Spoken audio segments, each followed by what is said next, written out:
Well, good morning, good people. Mark Holmes here, and as always, I want to say thank you all for watching, commenting, subscribing, and being part of the Joe Boo Sports Report. Without you guys, as well as you ladies, you know that this literally does not work. Hope you all are having a great day. It is Monday morning, okay? It's Monday morning hangover. The Cowboys found a way to get a win, and of course, everybody's trying to steal our thunder. Instead of just saying, hey, man, your offense looked really good, your defense kind of showed up, they always try and find ways to beat you down. Okay, I get it. The Commanders are beat up, but I believe they were only a 1-point underdog. 1-point underdog. Be that as it may. What you can't argue with is that Dak Prescott is playing lights out.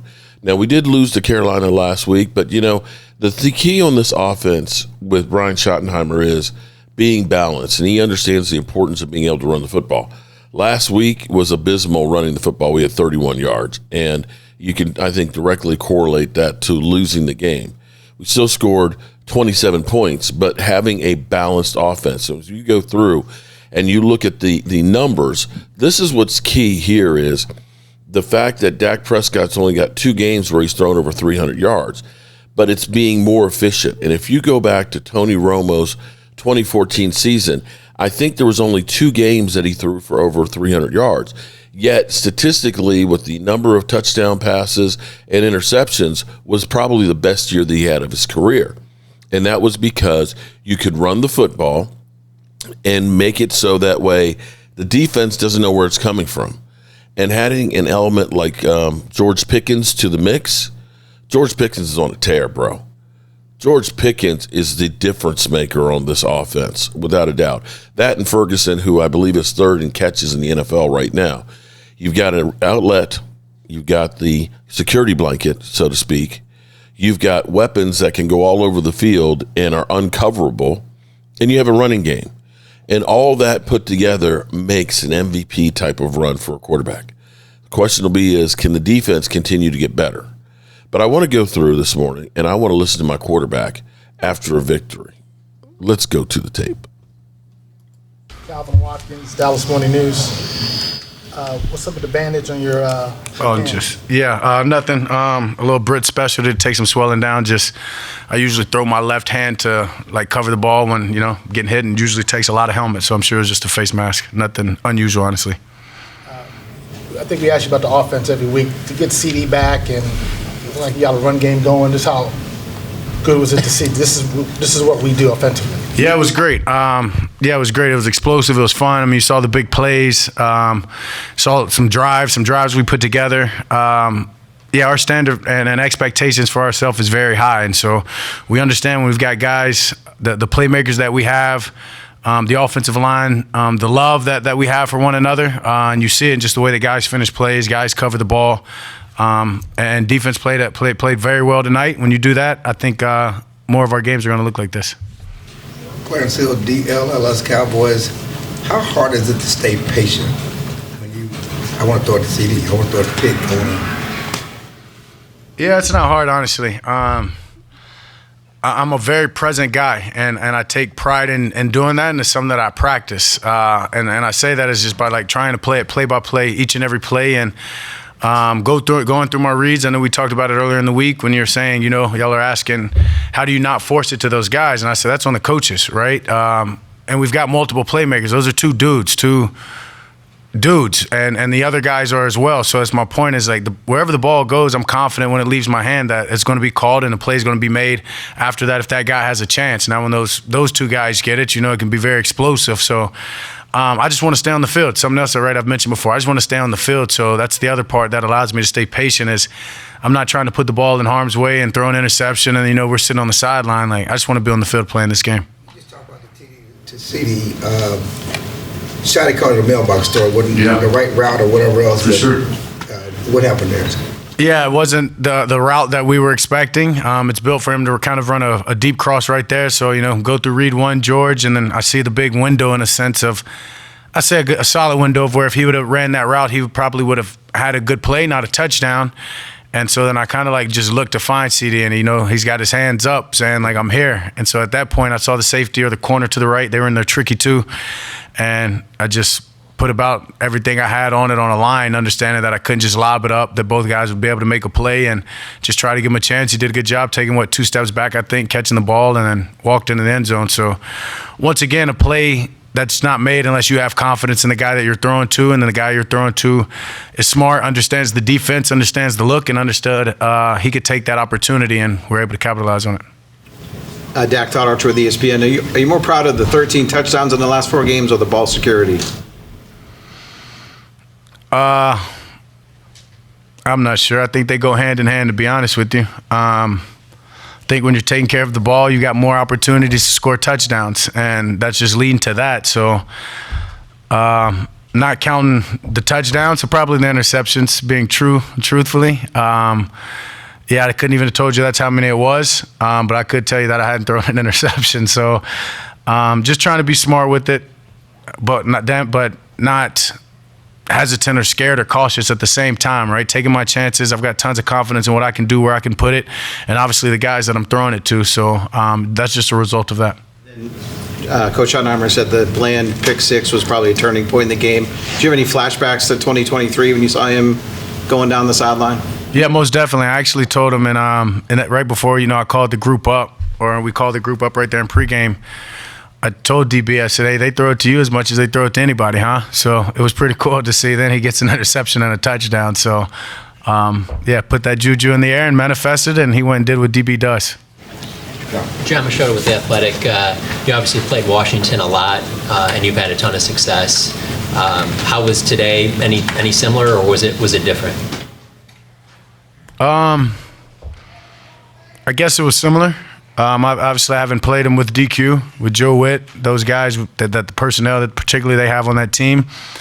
But it was fun. Confident in what I was seeing. When you play, even though, right, the new coaches, that's a group that I've played against every day for, 3 or 4 years or so. So understanding what they're going to do, what they're going to try to do. They got to us, right, in that second quarter a little bit, a couple of drives we didn't score. Personally, I got frustrated, but I just know our standard, and I knew that we knew we could run away with this game, and we were trying to do it too fast. And so for me, it was about focusing the guys in. Hey, keep taking it play by play. Like, the scores are going to come, right? You hit that big one to CeeDee, and everybody just thinks, well, let's go do that every play, and it's like that just doesn't happen. So it was about just getting the guys focused, back to engage, and understanding what they were going to give us. And I think everybody did a good job of attacking it. And then what do you think is the next step for you and CeeDee and George? Next step? Yeah. Next game. It can go beyond what you guys did today. Yeah, for sure. But, I mean, to quantify it, I'm not really sure. So I said just the next game. That's what's important for us and to us. And honestly, it's Wednesday practice. Being truthful, is those guys aren't by any means complacent or great and settled with what they've done. Like, they want the ball. They have high expectations. We have high expectations for each other. That who knows what next game is. I mean, I haven't truly looked at the stats, so I haven't seen it. I know GP said it was a little short of 100, but my point being is who knows what we can accomplish.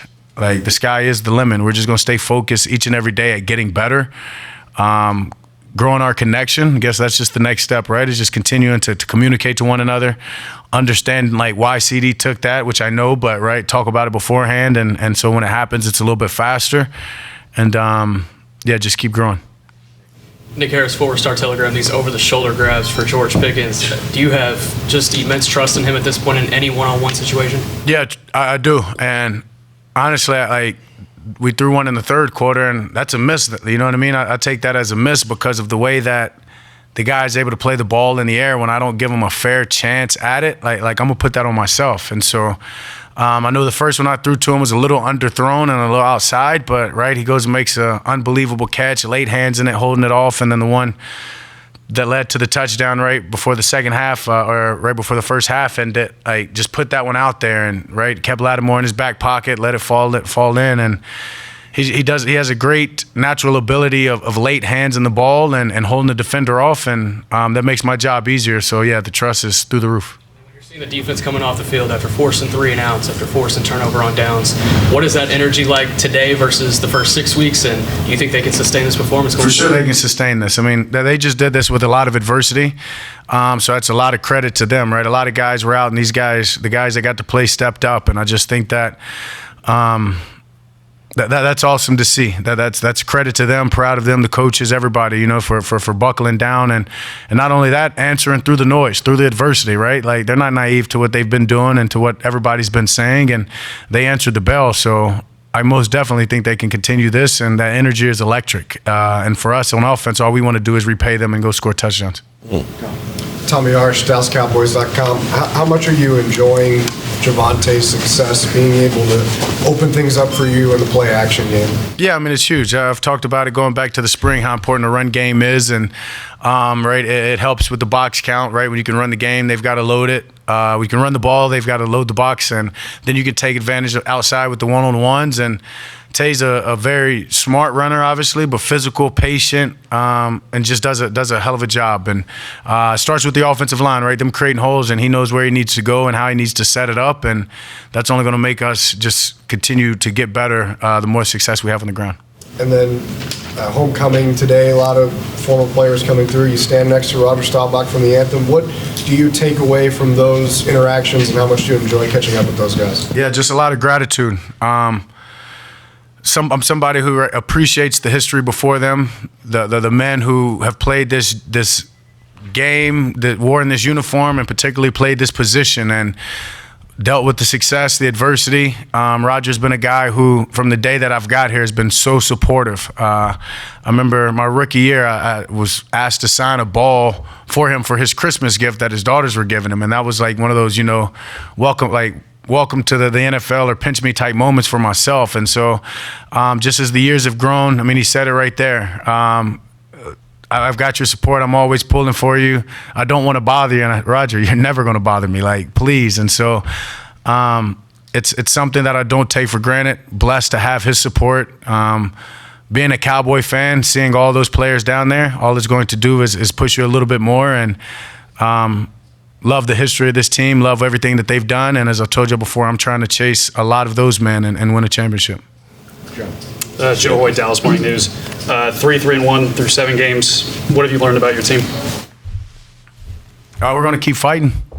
We're going to keep fighting, and as I alluded to last week, we're going to find a way to win some of these close games. I mean, I know this one wasn't necessarily in the fourth quarter going back and forth, but that's the difference. We're going to win some games like this, but when we flip this switch and we win those close games, a resilient group that loves one another, that's going to stick together and is explosive, and we're going to play complementary ball more and more each week. You talked about GP's over-the-shoulder catches. He now has 4 DPIs that have resulted in 131 yards for you guys. Just how much of a weapon is that, part 2, knowing that he might come down with it or it might be a DPI? Yeah, I mean, when I throw a ball like that, honestly, it's 80 to 90% chance of gaining yards at that point. And that's why I say, like, that one in the third quarter, just didn't quite give him a chance. Like, that's on me, because there might be a PI or he might make one of those grabs that he's been making. So tons of confidence. They've resulted, as you said, right, in 135 yards penalties, and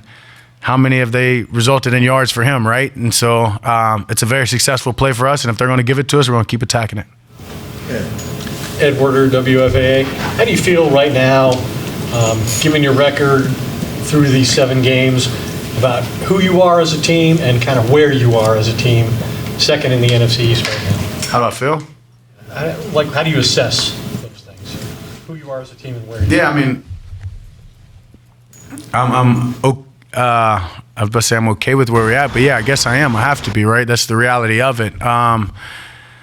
We're getting past the point where you can say it's early, and we've got ourselves in a position to compete, and that's most important. Nobody cares about your records in September, October. It's November, December, and on. That really matters. So I think we've put ourselves in a great position. So we've put ourselves in the position that we shouldn't and we don't need to be looking at what other teams are doing and watching their records.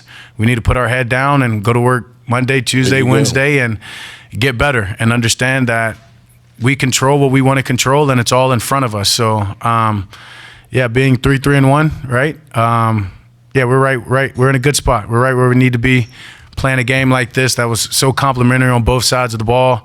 I don't know how anybody in that locker room can't have confidence and excited to get to work tomorrow. Garrett Podell, CBS Sports. Dak, during the week you said George and CeeDee, that tandem could be your best wide receiver duo you had. After a game like this, does that kind of validate your thought that you had earlier this week? That's up to y'all to decide. Dez was just in there too, so don't say that too loud. Those dudes are unbelievable. They are. They are.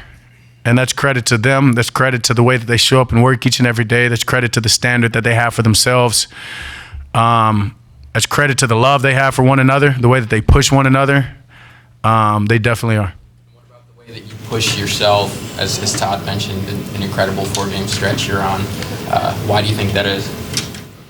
A lot of things coming together. I mean, it goes back. It's all the work that I've put into this. Obviously, personally, a lot of off-season work to the team getting together in the spring, to the training camp, and just success through these last few games is just only growing the confidence. I know who I am.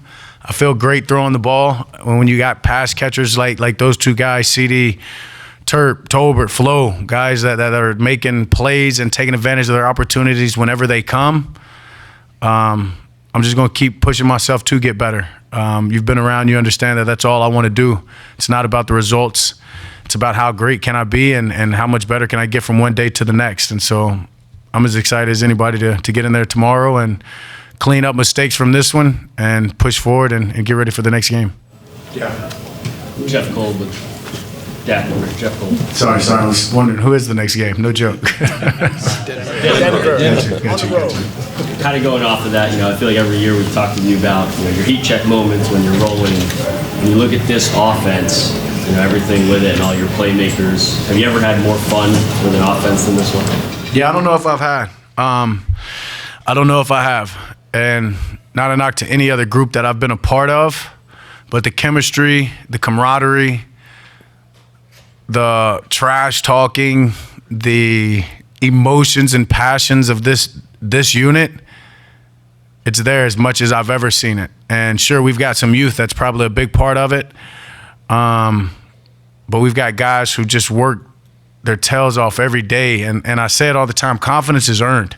Like, you don't just wake up and say, yeah, I know I can do this. No. You got to go do that, prove it to yourself, and then, you feel good about talking about it and walking the walk. So this group practices the right way, and they've earned the confidence, and they go out there and we play with it, and it's fun. It really is fun. It's a collaborative effort, and it's not about me. It's not about any one person on that group. It's about the way that we all play for one another, doing our 1/11th each play, and seeing what the result is afterwards. CeeDee and George both talked about just what your hot streak means to them, given what the talk has been about you at different points in your career.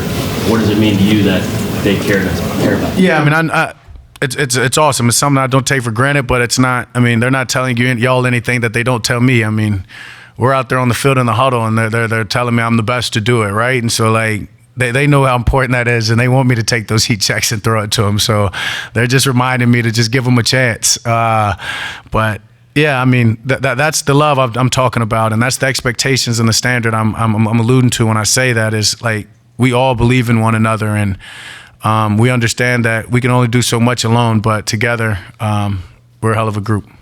Amen. Ron Murray, K104. Dak, just want to talk about the NFC East. You didn't get a chance to see Jaden Daniels last year, but you took him on today. Just your thoughts for him. And also with the offense, do you think when we get to about December, we can be talking about one of the most unstoppable offenses in the NFL? Yeah, I don't see why not. I mean, that's definitely our standard. That's something that we talk about as a group. It's not necessarily putting pressure on us, but it's just the way that we work and the players that we have. And, with good fortune and good health, I don't see why this group can't or won't be one of the best. And, for Jaden, young player, obviously I watched him last year, all throughout the year, especially in my time being hurt. Very talented, can throw the ball super fast. His stop and go is ridiculous. Him and Lamar both, right? Like, I wish I had that. I mean, ran to the sideline on one play and somebody grabbed me, and I was scared. I didn't know what was going to happen. Like, my point being is, right, I wish I could slow down and speed up like that and put defenders on skates. And so, impressive player. I know he's being coached by the right man over there, and he'll only get better and better. Mike Leslie, WFA. I was going to ask you about CeeDee's comment that he feels this is the best offense he's played on since he's been here, but we've kind of hit that a few times over. So I'll just ask you this. Who won the pregame dance-off between Joe Milton and George Pickens? I think Joe was really, setting the stage, giving the alley-oop to George he was just an opening act for George. So I won't say there's a winner, but, that was just a cool moment and, calling it up. The energy was great in pregame. A lot of guys were just dancing throughout pregame, and they're usually waiting for me to make a speech at that point, and I was just like, hey, let's keep dancing. And so I'll say maybe Joe won because I just, threw him just threw him out there. Hey, Joe, start dancing. And he took the lead, got it going, and then GP jumped in. And so that was a way of just me, telling guys, stay loose, play free. You're confident. I see it. I feel it. You've earned that. Stay right here where we are. Let's play for the brother next to us. And it's exactly what the group went out and did. You've talked about how this group, just in the last couple of minutes, you've talked about how this group has been a lot of fun to be a part of. Yeah. What does it say that you're able to have that kind of moment right before kickoff and then be able to also focus in and perform? That's just who we are. If you're around the guys throughout the locker room at practice, that's just who we are. So that was more of a moment, I guess, for you guys than anything. That's George, Joe, CeeDee, everybody. Myself, I even tried to at times. I'm getting better at dancing, and that's just part of practice and part of the energy that we carry into just our work day. So it was cool just to do it before a game, and that's my point of just be the same guys we are at practice. We put in the right work, we do it with the right intentions. So you should have fun when you're doing that. Shadi always mentions that, right? Sunday's a celebration. It's a celebration of all the hard work that we put in throughout the week. So no reason to play tight, be free, let it go, and fly around. And everybody did that, not just offense, but the whole team. Pat Doney, NBC DFW. Dak, speaking of fun, I believe every player who's ever worn a high school jersey to the stadium has caught 2 touchdown passes in that game, because Jake Ferguson, I believe, was the first to do it, right? Okay. What did you think when you saw that as you walked in today, and what has it been like watching him on this streak to start this season?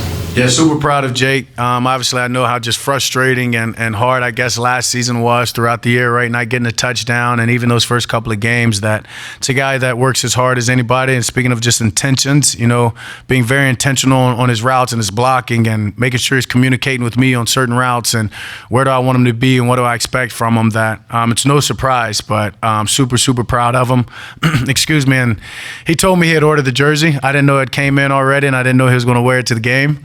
So it was cool. It was great. It's we just happened to walk in together into the stadium, and so when I saw it, I legit got crunk, got hype. You expect other receivers to now start wearing those too to be looked at in the red zone a little more? Yeah, I told him pregame, so I'm definitely throwing you some. I'm definitely getting you a couple of them. So yeah, thankful the defense allowed him to go get a couple touchdowns and Shadi's play calling, so it all worked out.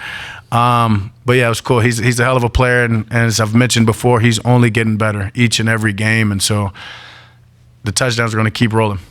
Alrighty, thank you. Thank you. That's my quarterback. All right, good people. Watkins, Dallas Morning News. What do you think the difference was today with your defense? We'll come back to that one a little bit later. Dak, hopefully, as he put it, hand bandaged, of course. That's his protective hand, basically, of the ball. That's the one that takes abuse of the helmets. So, as he said, nothing to worry about and stuff. But he opened up. If you want to get 2 touchdown catches, you want to get his attention, wear his high school jersey. We are blessed to have that guy, and it's amazing because I'm going to go back through with Pro Football Focus. I'm just still amazed at this. Their quarterback rankings preseason, Tier 1 elite. Pat Mahomes, Joe Burrow, Lamar Jackson, Josh Allen. Tier 2, high-end starters, Jalen Hurts, Jalen Daniels, Matthew Stafford, Justin Herbert. And I don't want to hear nothing else about some damn Justin Herbert being elite or Trevor Lawrence, man. Those 2 guys are bums. Tier 3, solid starters who have flashed high-end play.